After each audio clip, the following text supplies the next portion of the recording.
Soo dhawaada dhammaantiin mar kale. Maanta waxaynu ka hadli doonaa waxa loo yaqaano fixed preposition. Haddaba prepositionadani waxay qaataan accusative ama dative marmarka qaarkood. Waa maxay fixed preposition? Kuwani waa ereyo jarmal ah ama qaata accusative marna dative. Waxay kala yihiin in, an, auf, gunta, vor, hinter, zwischen iyo neben. Haddaba goorma ayaa la isticmaalaa accusative?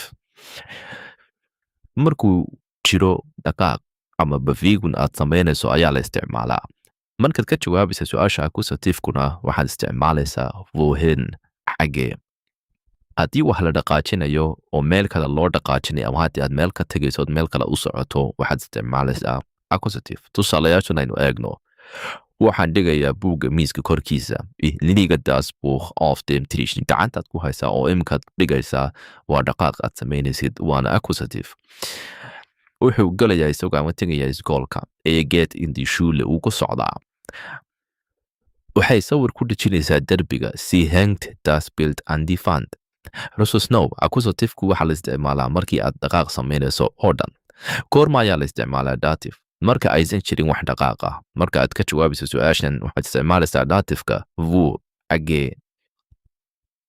Haddii shay meel yaallo oo uusan dhaqaaq samaynaynin waa dative. Tusaalayaashan aynu eegno. Buuggu wuxuu yaallaa miiska korkiisa. Das Buch liegt auf den Tisch. Wuxuu joogaa isagu iskoolka. Ist in der Schule. Iskoolku ku dhex taagan yahay oo ama galaaskiisu fadhiyaa waxa weeyaan iyadu dative. Shawirku wuxuu ku yaallaa derbiga. Das Bild hängt an der Wand. Xusuusnow. Wixii meel taagan ama hal boos aan ka dhaqaaqin waa dative. Isbarbardhig muhiim ah. Waxaan dhigayaa telefonkayga miiska korkiisa. Ich lege das Handy auf den Tisch. Waa accusative. Maxaad ku garanaysaa? Inaad wax dhaqaajinaysid ama aad qaadaysid oo aad meel dhigaysid. Tusaalahan kale aynu eegno. Das Handy liegt auf dem Tisch. Telefonkii aad miiska saartay markaad leedahay telefonkaasi miisku kor saaran yahay ayaad isticmaalaysaa dative because of already telefonku action hadda ma samaysid miiskaad saartay waxaad tilmaamaysaa meeshuu yaallo. Waxaan rajaynayaa inaad wax badan ka fahanteen. haddii aad wax su'aalo qabtaan barta commentiga ayaad ku reebi doontaan insha Allah.